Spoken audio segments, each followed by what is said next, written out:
સરકારી બાબુઓ હવે બની ગયા છે બેકાબુ। એશિયાની સૌથી મોટી અમદાવાદ સિવિલ હોસ્પિટલમાં સિક્યુરિટી ટેન્ડરમાં આવી રહી છે ગોઠવણની ગંધ। એશિયાની સૌથી મોટી એવી Ahmedabad civil hospital security tender મામલે નવા વિવાદમાં આવી છે। હોસ્પિટલ દ્વારા સિક્યુરિટી સ્ટાફ માટે એક ટેન્ડર બહાર પાડવામાં આવ્યું છે, જે દેખીતી રીતે જ સામાન્ય વ્યક્તિને પણ ખ્યાલ આવી જાય કે આ કિસ્સામાં ગોઠવણ કરાયેલી એજન્સીને કામ આપવા માટે નિયમો અને શરતો બદલવામાં આવ્યા હોય। વર્ષ 2023-25ના ટેન્ડરમાં 13 કરોડનું ટર્નઓવર ધરાવતી એજન્સીઓ ટેન્ડર ભરી શકે તેમ હતી, પરંતુ આ વખતે આ આંકડો 70 કરોડ પર પહોંચી ગયો છે, જેથી ટેન્ડર ભરનારી કંપનીઓની સંખ્યા ઘટી ગઈ।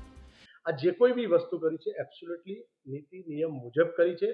અત્યારની જે ખરીદ નીતિ જે આપણા સરકારે બહાર પાડી છે 2024માં એ મુજબ કરી છે।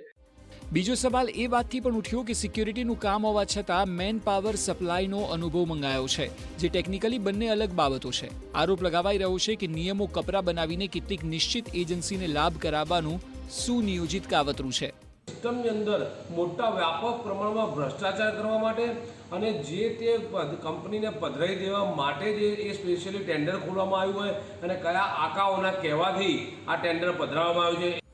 સિવિલ હોસ્પિટલની સુરક્ષા માટે કુલ 523 સિક્યુરિટી ગાર્ડની જરૂર છે। આટલી સંખ્યા માટે 70 કરોડનું ટર્નઓવર જાણકારોના મતે તર્કસંગત નથી। તો ગુજરાત લાઈવમાં અત્યારે બસ આટલું જ, પરંતુ TV9 પર સુપર પ્રાઇમ ટાઈમમાં જોવાનું ના ચૂકશો। લઠ્ઠાકાંડમાં શું થયો છે મોટો ખુલાસો, જુઓ રાત્રે 7:56 કલાકે।